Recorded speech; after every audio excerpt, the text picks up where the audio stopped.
हम लोग आज बिजनेस फाइनेंस के सबसे इम्पॉर्टेंट टॉपिक में इंटर कर रहे हैं। अगर हम यूँ कहें कि अकाउंटेंसी को सीखने के लिए किसी भी स्टूडेंट को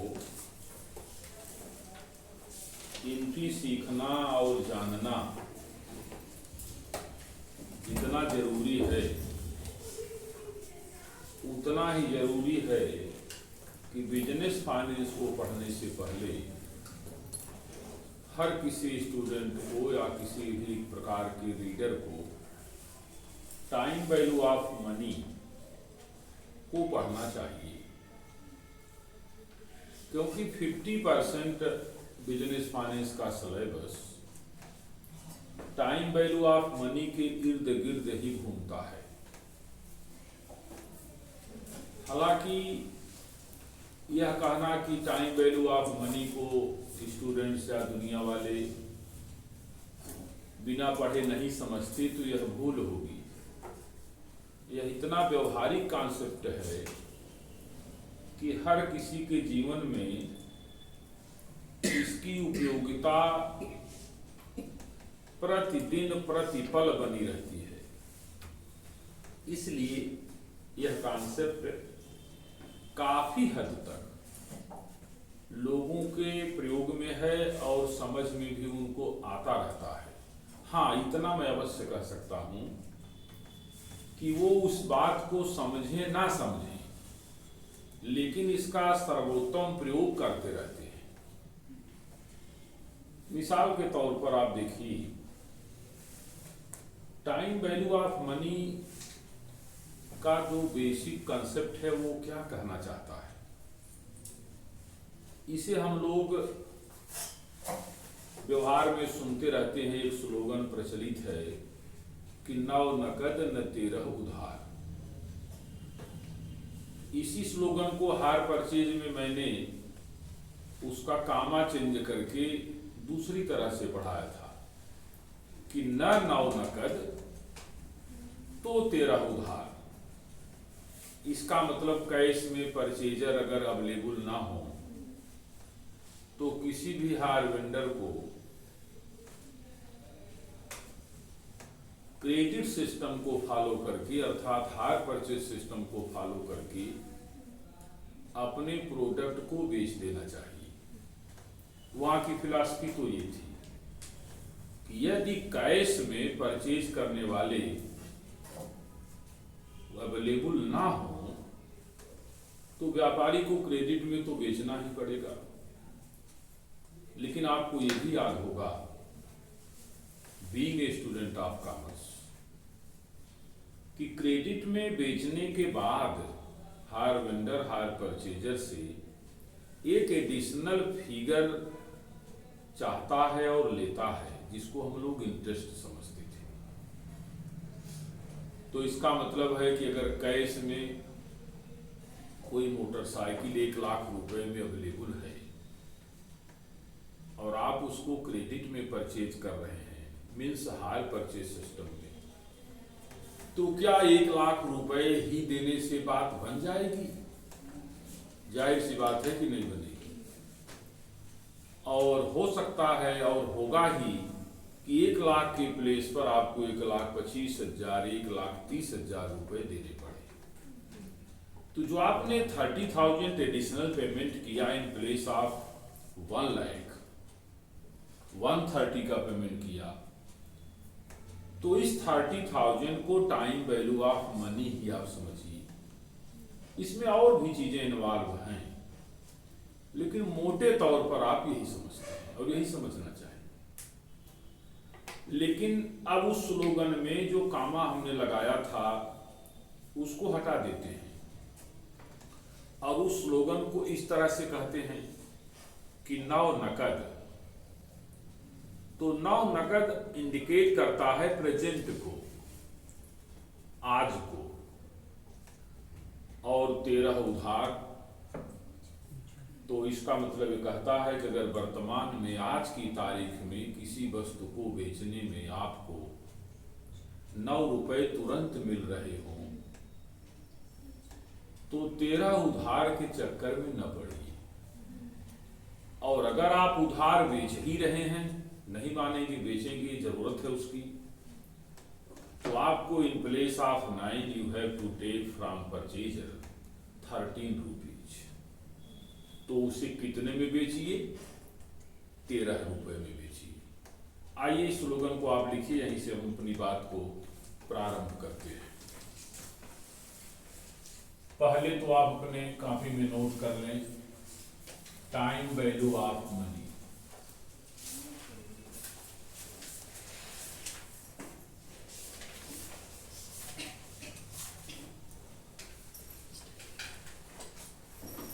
टाइम वैल्यू ऑफ मनी।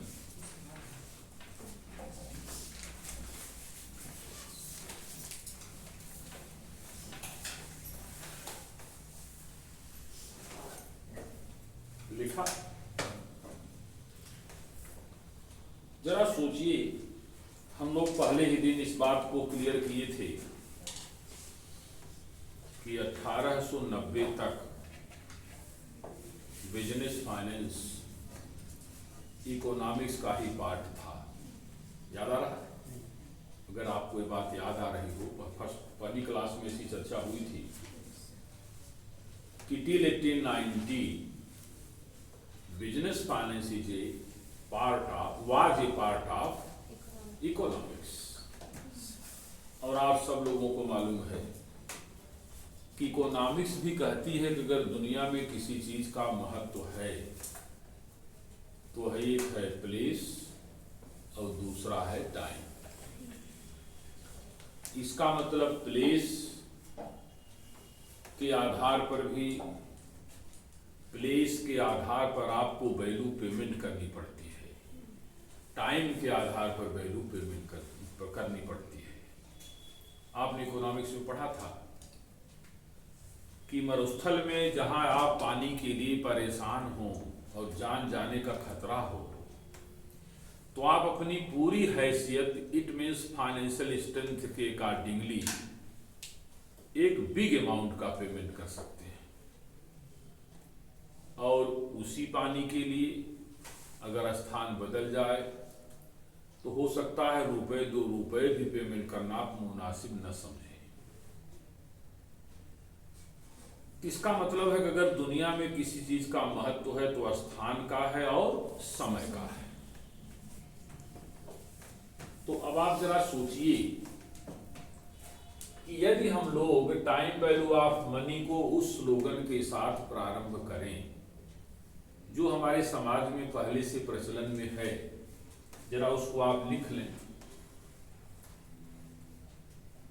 9 नकद,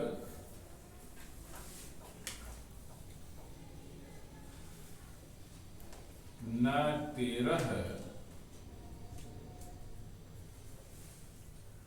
उधार,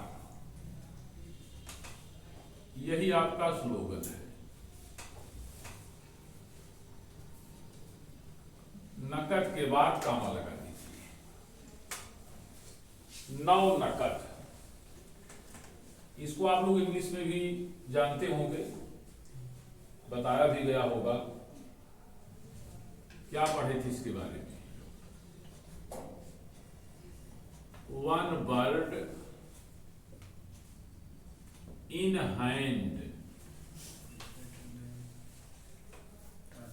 इज बेटर देन, याद आया? 2 इन बुश, बस नहीं, बुश। बुश माने जार बुश नहीं, बुश माने घोंसला। आप अपने को शिकारी समझिए, चिड़िया पकड़ने वाला व्यक्ति। जंगल में आप टहल रहे हैं, एक चिड़िया आप ऑलरेडी पकड़ चुके हैं। इतने आसानी से पकड़ में नहीं आती, लेकिन आपने एक पकड़ लिया है और फिर आप जमीन पर खड़े होकर के पेड़ पर देख रहे हैं कि पेड़ की एक डाली में घोंसला बना हुआ है और उसमें 2 ठो बैठी है। अब आपको लगता है कि मैं इन्हें भी पकड़ लूंगा, लेकिन समस्या है कि आप अकेले ही हैं। अब इसको एक ठो जो पकड़े हैं नीचे रख के और सोचे कि पेड़ पर चढ़ के उन दोनों को पकड़ लें, तो आपका दिमाग तुरंत काम करेगा कि इसका मतलब ये हुआ कि कहीं 2 के चक्कर में जो एक ठो पकड़े हैं ये भी न चली जाए। तो इसलिए स्कॉलर कह रहा है कि 1 बर्ड इन हैंड, कहा एक तो यार तेरे हाथ में आ गई है, यही ठीक है, इज बेटर देन, कहा ये ठीक है। कहा कितनों से, कहा ये जो आपको घोंसले में 2 ठो दिखाई दे रही हैं इनके चक्कर में न पड़े, अदरवाइज घर का कुत्ता सॉरी न धोबी का कुत्ता न घर का और न घाट का। ऐसा नहीं कुत्ता धोबी लोग ही रखते हैं, किसी का कुत्ता न घर का न घाट का। अब धोबी से कहने का मतलब यह है कि उसका एक प्रयोजन दूसरा है, बात बढ़ेगी। बात समझ गए आप? तो कहना क्या चाहते हैं ये नौ नकद इंडिकेट करता है कॉन्सेप्ट में। थोड़ा सा आइए, टुडे को, आज, और इसको आप कह लीजिए टुडे ना कहें प्रेजेंट कह दें, क्योंकि हमें जरूरत पड़ेगी इस कॉन्सेप्ट में, तो इसलिए मैंने इसको प्रेजेंट कहना मैं समझ रहा हूं कि ज्यादा बेहतर होगा। यह है आपका प्रेजेंट जो 9 रुपए को इंडिकेट करता है, और ये जो 13 लिखा हुआ है ये इंडिकेट करता है फ्यूचर को। कॉन्सेप्ट यही खत्म हो चुका। जो कुछ है टाइम वैल्यू ऑफ मनी के बारे में आप पढ़ेंगे वो केवल इतना ही है। ऐसा ना सोचिए कि इस चैप्टर का बड़ा महत्व है तो बड़ा ही क्रिटिकल होगा, बड़ा ही मुश्किल भरा होगा, ऐसा नहीं है। इसके बहुत सारे हिस्से को आप स्वयं समझते हैं, बस इतना नहीं समझते कि मैं जो जानता हूं ये यही चीज है। वही हमको आपको समझाना है। आपके दिमाग में जो परत मिट्टी की पड़ी है उसको खुरेद के हटा देंगे तो आप जो बचेगा वही टाइम वैल्यू ऑफ मनी है, ऑलरेडी आपके माइंड में है। ऐसा कुछ बुक में नहीं लिखा है, न ही मैं कहने जा रहा हूं जो आपके दिमाग में ना हो। आइए,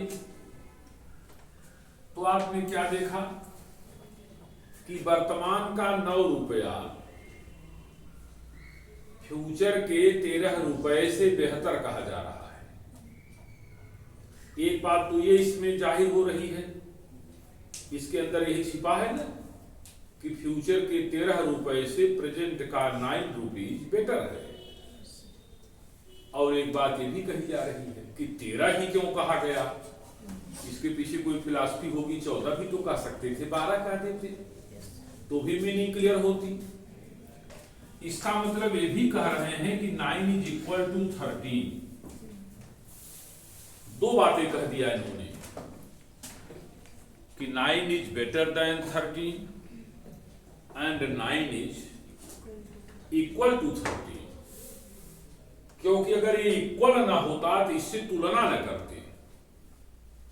बोलिए भाई, तुलना करने का मतलब होता है कि दोनों एक तरह के होंगे ना। आज इंडिया का मैच हो रहा है, अगर इतना ही कोई बोले तो क्या आप ये सोच लेंगे कि अच्छा इंडिया की टीम हमारे गांव में आई होगी, तो एक तरफ हिंदुस्तान की टीम होगी, एक तरफ आपके गांव की होगी, और प्रधान जी को आप फोन लगा रहे हैं कि मैच हुआ कहाँ हो रहा है, कहा कौन सा मैच, कहा हिंदुस्तान की इंडिया का मैच होना है ना, सुने आज गांव में आए हैं, तो समझ जाएगा कि इनका time value of money disturb है। कॉन्सेप्ट बड़ा सीधा है। अगर ये इससे इसका कंपेयर हो रहा है तो निश्चित तौर पर आप तो अकाउंटेंसी पढ़े हैं, मैचिंग कॉन्सेप्ट। इसका मतलब मैच तभी होगा जब दोनों कमोबेश बराबर स्टैंडर्ड के होंगे, राइट है। और इसकी तुलना इससे इसीलिए की गई, 14 से नहीं की गई, 12 से नहीं की गई। इसका मतलब 14 और 12 not equal to 9, 13 is equal to 9।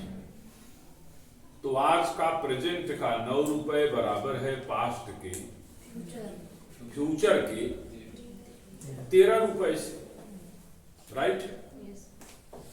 और कह रहे हैं बराबर तो है, लेकिन उसमें एक मामला भी है। कहा वो क्या?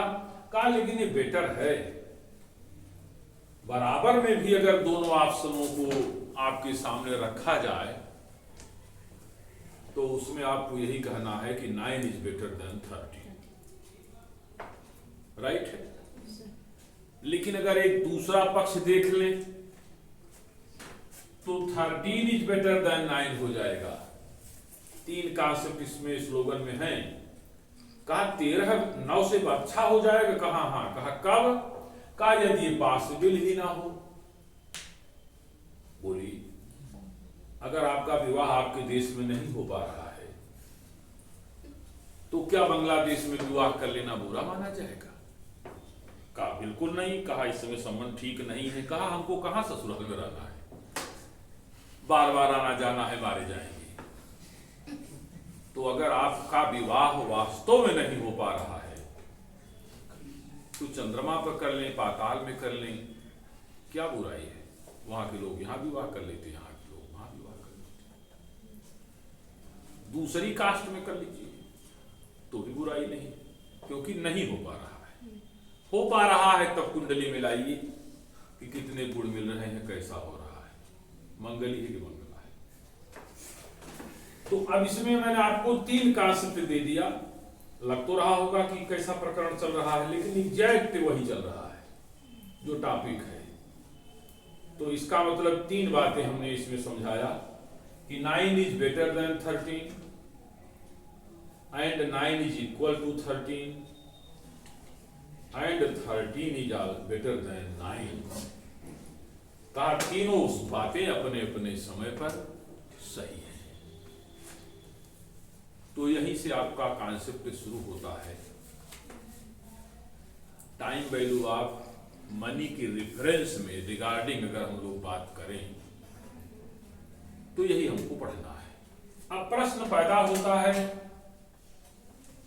कि अगर मैं आपसे एक सामान्य सी बात बोलूं कि आप लोग और हम आपके साथ मिलकर एक बिजनेस करेंगे और आप लोग उस बिजनेस में एक एक स्टूडेंट लाख लाख 2-2 लाख रुपए इन्वेस्ट कर दीजिए और 5 वर्ष के बाद हम आपका ये रुपया वापस कर देंगे। आज की तारीख में मैंने आपसे 1 लाख रुपए लिए। आफ्टर 5 इयर्स अगर मैं आपको 1 लाख रुपया ही लौटाऊं तो क्या आप हमारे साथ या हमको इस शर्त पर रुपया देने के लिए एग्री होंगे? नहीं होंगे। तो इसका मतलब यह है, इसको हम प्रेजेंट कह रहे हैं, इसको हम फ्यूचर कह रहे हैं। इसका मतलब आप इसलिए एग्री नहीं हो पा रहे हैं क्योंकि उसके पीछे कई सारे कारण हैं एग्री ना होने के पीछे। उन्हीं कारणों की चर्चा इस टॉपिक में होगी। वो कौन से कंपोनेंट्स हैं? एक समस्या आपके माइंड में तो ये बनेगी कि यार रिस्क इसमें बड़ा भारी दिख रहा है, सर को 2 लाख रुपए दे दें और हम लोग अपनी पढ़ाई पूरी करके पता नहीं कहां चले जाएंगे, फिर कौन 5 साल बाद आएगा खोजने। सर की उम्र भी अप्रॉक्सिमेटली 60 इयर्स है, ठंडी इतनी ज्यादा पड़ रही है, कब क्या हो। यार रिस्क बहुत है, इसलिए आप हमें रुपया नहीं देंगे। ऐसा भी विचार किसी न किसी के मन में आएगा। दूसरा विचार ये आएगा कि भाई ये बताओ, आफ्टर 5 years हमको 1 लाख के बदले 1 लाख रुपए ही सर दे रहे हैं, तो ये रुपया तो हम बैंक में भी जमा कर दें तो बैंक वाला हमको काफी ज्यादा रुपया दे देगा। इस लिहाज से भी ठीक नहीं है। क्यों? क्योंकि आप जो हमें 1 लाख रुपया दे रहे हैं उसकी जो परचेजिंग पावर है, बाइंग कैपेसिटी, क्या आफ्टर 5 years वो मेंटेन रहेगी? आज आप इस अपने 1 लाख रुपए से 10 ग्राम गोल्ड परचेज कर सकते हैं। अगर हमें न दें तो 10 ग्राम गोल्ड तो परचेज करके रख देंगे। लेकिन अगर आप ऐसा नहीं कर रहे हैं और रुपया हमें दे रहे हैं, तो क्या आफ्टर 5 years इस 10 लाख से उतना ही सोना आपको मिल जाएगा? नहीं मिल पाएगा। आपके उस 1 लाख रुपए की जो वैल्यू है वो कम हो गई। का वजह कौन था? का टाइम।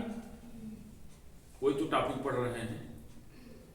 इसका मतलब टाइम ने, समय ने आपके रुपए की वैल्यू को घटा दिया। तो क्या आप हमें रुपया देना पसंद करेंगे?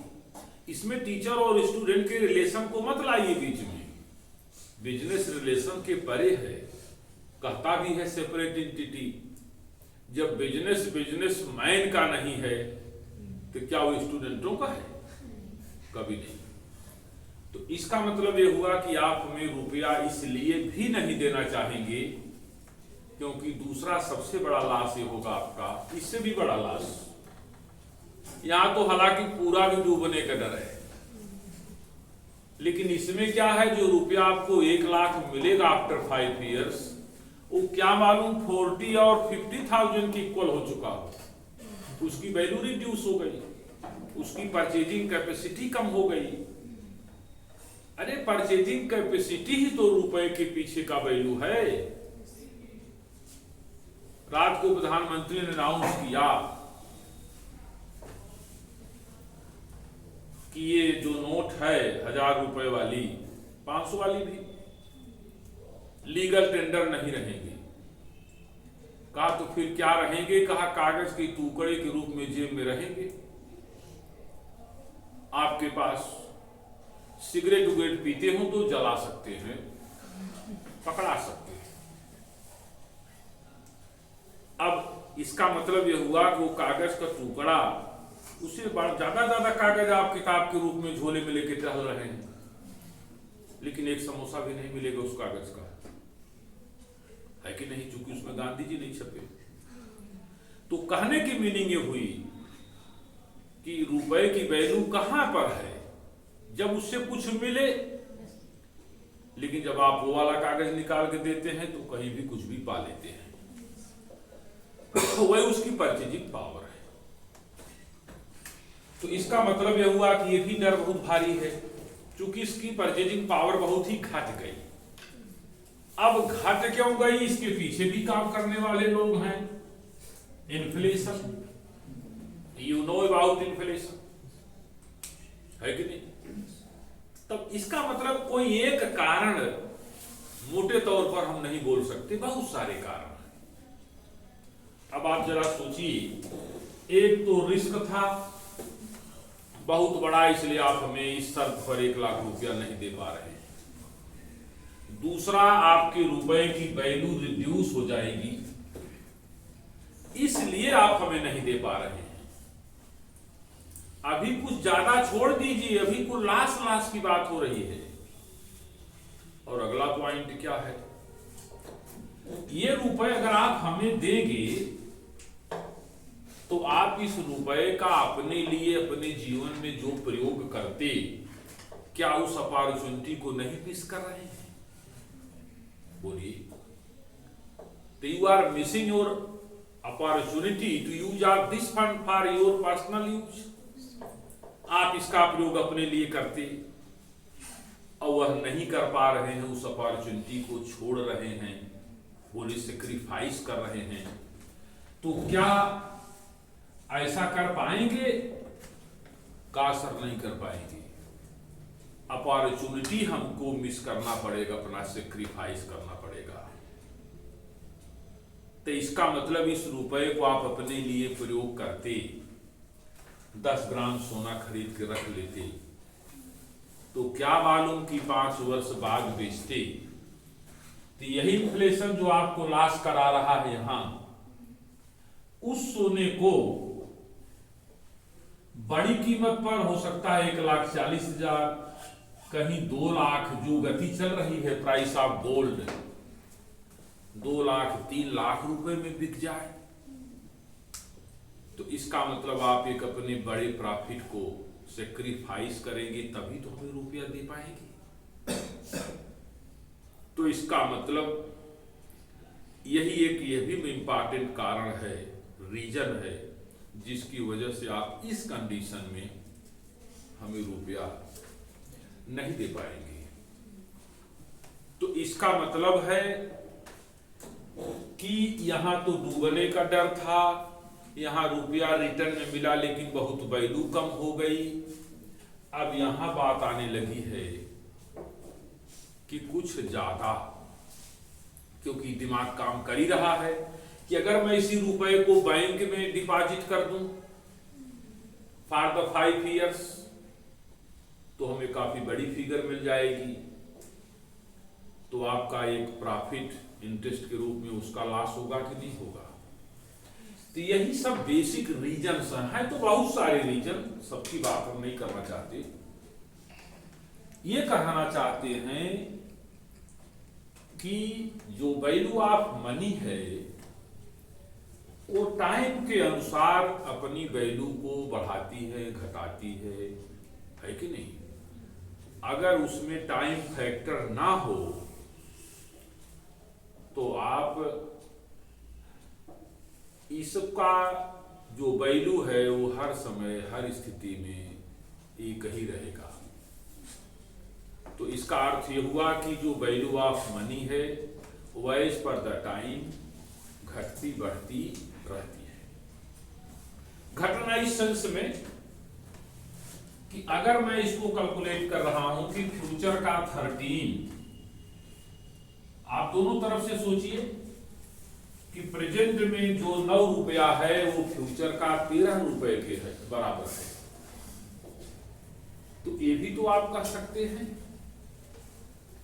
अगर मैं इसको 2010 कह दूं, इसको 2018 कह दूं, तो इसका मतलब आप ये कह रहे हैं कि 2010 का 9 रुपए 2013 के 18 रुपए से बेहतर है या बराबर है कि नहीं। तो ये भी तो कह सकते हैं कि 2018 का 13 रुपए 2010 के कितने रुपए के बराबर है? कहा 9 रुपए के बराबर। इसका मतलब you can compute the value of money as per 2010 to 2018 and as per 2018 to 2010। इसका मतलब कोई भी स्टूडेंट जिस मेथड से जो मनी की वैल्यू फ्यूचर के रिगार्डिंग कैलकुलेट कर सकता है, वह उस स्टूडेंट उसी कंसेप्ट को उल्टा कर दे तो वैल्यू ऑफ मनी को 13 से 18 से 10 की तरफ भी कैलकुलेट कर सकता है। तो एक ही रास्ते से दोनों कॉन्सेप्ट क्लियर हो जाएंगे। तो ये माइंड में आपको बात समझ में आने लगी होगी कि 2010 का 10,000 रुपए 2011 के 10,000 रुपए के बराबर नहीं है। तो दोनों तरफ से आप बातें समझ सकते हैं। ये लिखा है 10,000, यहां भी लिखा है 10,000, 2011 2010, राइट है। तो इसका मतलब यह हुआ कि 2010 का ये 10,000 रुपए 2011 के 10,000 रुपए से अधिक महत्व रखता है। ऐसे ही 2012 के 10,000 रुपए से भी इसका महत्व अधिक है, राइट। ऐसे ही अगर हम 2013 के बारे में बात करें तो आप ये कह सकते हैं कि यह 10,000 रुपए इससे और इससे सबसे कम वैल्यू रखता है। हाँ, लेकिन शर्त होनी चाहिए कि आपके बाजार की जो सिचुएशन हो वह इन्फ्लेशनरी ही हो, माने मुद्रास्फीति की स्थिति ही बनी रहे। कहीं डीइन्फ्लेशन आ गया, पढ़े हैं आप लोग, तो डीइन्फ्लेशन की स्थिति में जो कुछ बातें बोली जा रही हैं सब रिवर्स हो जाएंगी। क्लियर है? अब आप ईमानदारी से सोचिए कि जितनी बातें हमने आपके सामने रखी ये सब की सब ऑलरेडी माइंड में है कि नहीं है? का सर पूरी तरह से है, इसमें तो कोई ऐसी बात नहीं लग रही है कि जो बड़ी करिश्माई हो, बहुत नवीन हो, ऐसा तो कुछ नहीं है। सारी बातें ऐसी ही हैं जो हम लोग के माइंड में ऑलरेडी हैं। स्टैटिक्स में इंडेक्स का चैप्टर आप पढ़ते हैं, उसका भी यही कारोबार है कि वह आपकी कास्ट ऑफ लिविंग को विभिन्न समयावधियों के मुताबिक कैलकुलेट करके दिखाता है। और आप वहां देखते हैं कि इसी टाइम वैल्यू ऑफ मनी को टाइम के रिगार्डिंग इंडेक्स के माध्यम से अलग अलग तरीके पर शो करता है। तो क्या हमें नहीं कह सकते कि वह भी एक माध्यम है यह जानने का कि कोई भी एक्सपेंडिचर आने वाले दिनों में क्या वैल्यू रख रहा है? वही कहने का अभिप्राय है। तो इसका अर्थ ये हुआ कि मैंने आपसे कहा था कि हम लोग भी पढ़ने जब आए थे 1985 में, आपकी यही पढ़ाई हम लोग 300 रुपए पर मंथ स्पेंड करके कर लेते थे। वही पढ़ाई आप 8,000 रुपए खर्च करके कर पा रहे हैं। लेकिन इसके पीछे का वजह यही इन्फ्लेशन और यही टाइम। हमको कहना पड़ रहा है, अगर मैं यह कहूं कि हम तो 300 रुपए में ही पढ़ते थे पर मंथ और मेरा लड़का बेवकूफ बना के हमसे 8,000 रुपए पर मंथ लेता है, तो कोई भी ना पढ़ा लिखा आदमी भी इस पढ़े लिखे आदमी पर हंसेगा, कह यार गजब की बात करते हैं। और पढ़ ही क्यों लिए, क्या पढ़ी थी पढ़ने की, जब इतनी छोटी सी बात नहीं समझ आती। तो साथ में बोलना पड़ता है। क्या बोलना पड़ेगा कि अरे भाई ये कब की बात है, कहा 1985, कहा ये कब की बात है, कहा 2025। तो आप लोग तो देख ही रहे कितने वर्ष का मामला है, 40 इयर्स। ये जो आपको परिवर्तन दिख रहा है 300 इक्वल टू 8,000, इसके बीच में अगर कोई खड़ा है तो उसका नाम है टाइम। और हम मान के चल रहे हैं कि वही लिविंग ऑफ स्टैंडर्ड, वही पढ़ाई, सेम क्लास है कि नहीं। चलो मानते हैं इस वाले में मोबाइल नहीं है, इसमें मोबाइल के खर्चे भी हैं। तो ये क्या है वास्तव में? ये टाइम वैल्यू ऑफ मनी ही है। तो जैसे आप इस चीज को देख रहे हैं तो विद्वानों का कहना यह है कि क्या आप ये भी बता सकते हैं कि अगर यही कहानी मेंटेन रही तो 2050 में ये क्या हो जाएगा? कहा बहुत आसानी से बता लेंगे, वेरी इजी। अगर मैं इसको समझ रहा हूं तो इसको भी समझ जाऊंगा। इसका मतलब प्रेजेंट से फ्यूचर को समझा जा सकता है और फ्यूचर से प्रेजेंट को भी समझा जा सकता है। इसमें कोई दिक्कत नहीं है। ये कंप्यूटेशन हम आपको सिखाएंगे और मैं कह रहा हूं ये भी आप जानते हैं। तो फिर मैं कर क्या रहा हूं, बताया तो वही कर रहा हूं कि जो जो आप फालतू के जानते हैं वही निकाल रहे हैं आपके दिमाग से, जिससे उतने बचे जो काम का है। आप ज्यादा जानते हैं। तो मैं क्या कह रहा था कि ये भी क्या है, टाइम वैल्यू ऑफ मनी का बेस्ट एग्जांपल है। तो इसका अभिप्राय ये हुआ कि इन्हीं चीजों को आपको समझना है कि ऐसा क्यों हो रहा है, इसके पीछे वजह क्या है। राइट? तो जब भी आप बिजनेस फाइनेंस के किसी टॉपिक में इंटर करेंगे तो आपको ये चीज सदैव देखने को मिलेगी। राइट? आइए, अब एक प्रश्न पैदा हुआ। हमारे दिमाग में तो तमाम सारी पुरानी बातें हैं जो आपने बारंबार पढ़ा है। डिप्रीसिएशन का टॉपिक पढ़ते थे अकाउंटेंसी में, इंटरमीडिएट में जब कभी आप रहे होंगे तो वहां आपने पढ़ा एनयूटी मेथड, और आप एस्टिमेट करते थे कि जो मशीन आज हमारी 1 लाख रुपए की परचेज की गई है, अगर इसका एस्टिमेटेड लाइफ 10 इयर्स है तो आफ्टर 10 इयर्स जब ये स्क्रैप हो जाएगी तो you have to purchase next machinery on the place of first machinery. तो आप अनुमान लगाते थे ना एक एनयूटी टेबल की सहायता से कि फिर हमें कितने रुपए धीरे धीरे इकट्ठा करना चाहिए कि आफ्टर 10 इयर्स 1 लाख ही नहीं, मेरे पास इतने रुपए हो जाएं कि एक दूसरी मशीन आराम से खरीदी जा सके। तो क्या आप अगले 10 साल में जो मशीन खरीदेंगे उसके लिए भी 1 लाख का ही इंतजाम करेंगे? नहीं, बढ़ा करके करेंगे। वो जो बढ़ी हुई फिगर है उसके पीछे कौन है? टाइम।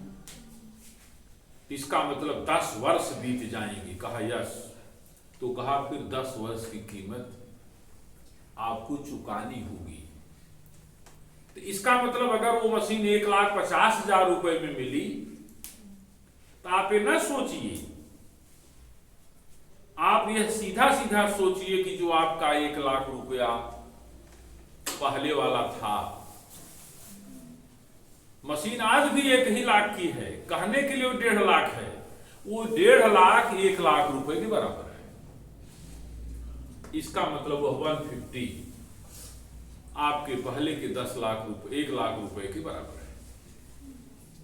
लगता यह है आपको कि मेरी मशीन की कीमत बढ़ गई। मशीन की कीमत जो थी वही है, आपके मनी की वैल्यू घट गई, परचेजिंग पावर घट गई, इसलिए जो काम 1 लाख रुपए में हो रहा था अब वह काम 1,50,000 रुपए में हो रहा है।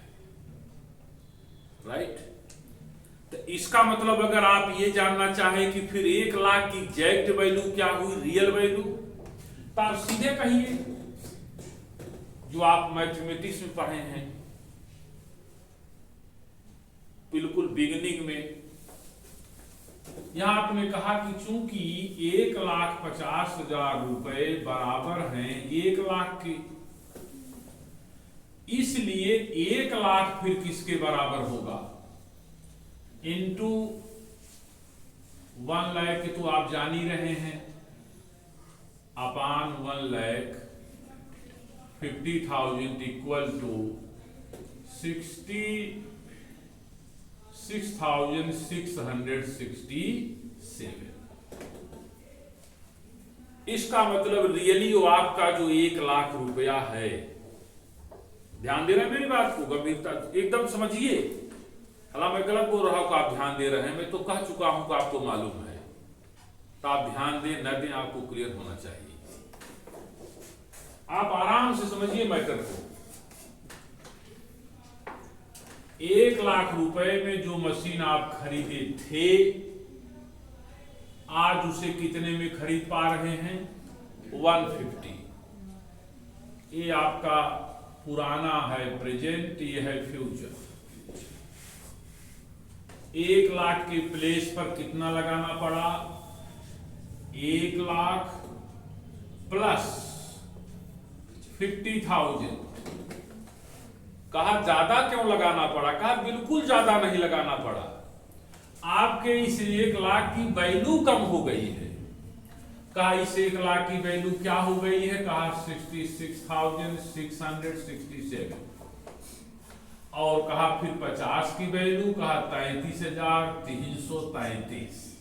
ये दोनों जोड़ के कितना हो गए? वही 1 लाख। तो गिनने के लिए, देखने के लिए वो रुपया 1.5 लाख है, but real internal value of 1,50,000 equal to 1 lakh. तो मैं कहना ये चाहता हूं कि वास्तव में वो मशीन पहले भी 1 लाख की थी, आज भी 1 लाख की है। तो कहा सर पहले तो सोना 100 रुपए 50 रुपए का 10 ग्राम मिलता था। तो कहा आज भी आप मान के चलिए, अगर 1950 में 100 रुपए का 10 ग्राम सोना मिलता था, तो आज आप मान के चलिए कि 2025 में भी वह सोना 100 ही रुपए का है, लेकिन वो आपका 100 रुपया इतना डिवैल्यूएट हो गया। क्या हुआ? डिवैल्यूएट। इतना डिवैल्यूएट हुआ कि यह 1 लाख अब कहा जाने लगा।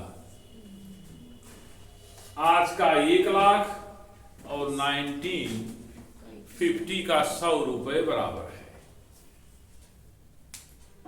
लेकिन आपको भ्रम क्या होता है कि सोना 1 लाख का हो गया है। सोना तो उतने का ही है। अच्छा आप खुद बताइए, आप कहते हैं कभी कभी ना कि मेरे दादाजी पूरी भैंस उठा लेते थे, अब आज हम आप 10 लोग लगेंगे उस भैंस को उठाने में। एग्जाम्पल मैंने बिल्कुल देसी लिया है जिससे आप समझें।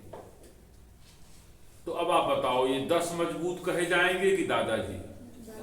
दादाजी। इसका मतलब जो दादाजी एक स्ट्रक्चर में थे, वो दादाजी 10 स्ट्रक्चर में बट गए। इतनी वीकनेस हुई, अब 10 लोगों को दादा कहेंगे तब वो दादा बराबर होगा। तो आप कहेंगे इसका मतलब सर वो 30 करोड़ की पॉपुलेशन आज के 140 करोड़ के कहां बराबर है? मानिए आप, ये भी डिवैल्यूएशन ही है। आप जरा सोचिए, अगर मैं आपको सबसे शुरुआत के क्लास का एग्जाम्पल दूं, हमको तो लगता है जो कुछ आप पढ़े अगर उतने हम बोलते रहे तो उतने में कई दिन लग जाएंगे। अब आपको मैं ले चलता हूं क्लास 2nd 3rd में। टाइम वैल्यू ऑफ मनी को वहां से समझाऊं तो आप खट से समझ जाएंगी, और ये नेट जीआरएफ क्लास में जब तक समझाएंगे नहीं समझ आएगा। हालात समझ तो रहे ही हैं। आप जरा सोचिए, जब आप क्लास 2nd 3rd में थे, यूं कहें कि मैथमेटिक्स को पढ़ना शुरू किए थे, अर्थमेटिक्स को, 3rd 4th कुछ भी मान ले, तो वहां लिखा रहता था कि मोहन ने एक गाय 500 रुपए में खरीदी। याद कीजिए, इसको नोट नहीं करना है, सबके माइंड में है, लेकिन उस रूप में नहीं जैसे मैं कहना चाहता हूं। मोहन ने एक गाय 500 रुपए में खरीदी थी। Mohan had purchased A cow by the rupees 500। और उस गाय को मोहन ने क्या किया? जाहिर सी बात है सेल करेगा, 600 रुपए में सेल कर दिया। तो उस समय आपसे पूछा जाता था कि बेटा बताओ कि मोहन को गाय को बेचने में कितने रुपए का लाभ हुआ। कितना छोटा प्रश्न है, इससे छोटी पढ़ाई आपने जिंदगी में नहीं पढ़ी होगी। तो आपने कहा सर 100 रुपए का लाभ हुआ, ये कोई पूछने की बात है? एक तरफ आप कहते हैं बड़े टैलेंटेड हैं, फिर पूछते हैं छोटे छोटे सवाल। ये छोटा सवाल जरूर है लेकिन बहुत कुछ कह रहा है। उसने कहा कि मोहन ने 500 रुपए में जो गाय खरीदी थी 600 रुपए में बेच दी, बताओ कितने रुपए का प्रॉफिट हुआ? तो आप सीधा बोलते थे उस समय 100 रुपए का। जरा आप याद कीजिए कि अगर उसी सवाल में लिखा होता कि मोहन ने एक मोटरसाइकिल या कोई वस्तु या गाय ही 1920 में 500 रुपए का खरीदा था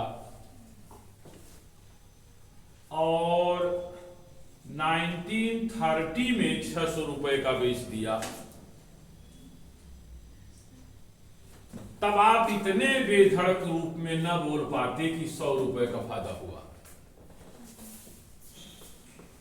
आप याद करिए, क्या उस क्लास में कोई भी सवाल जो आपके सामने था उसमें टाइम की चर्चा थी क्या?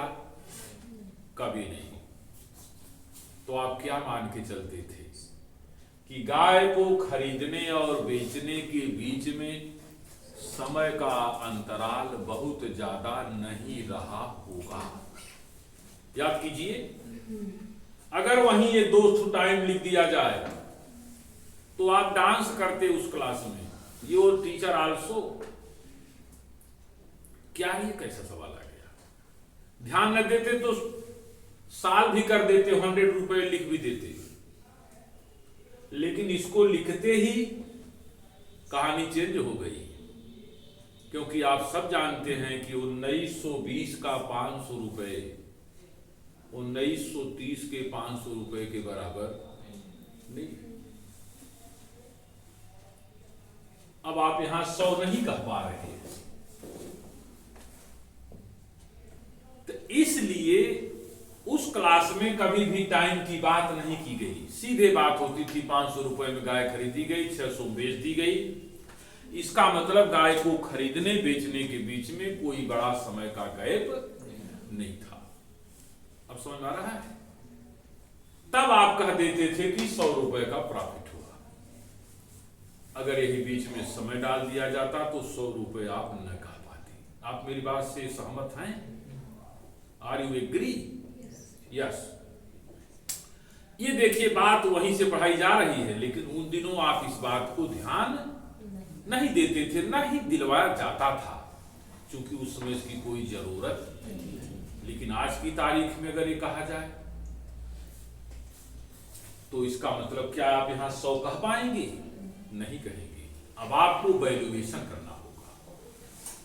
तो यही हम लोगों को रियली पढ़ना है कि कैसे हम जाने कि यहां तो 100 रुपए का प्रॉफिट हुआ, लेकिन यहां कितने का हुआ ये हम कैसे जाने।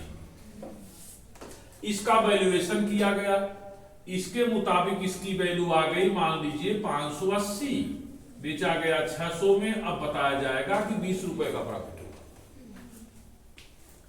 If 500 equal to 580 as per 1930, then your profit will be here only 20 rupees.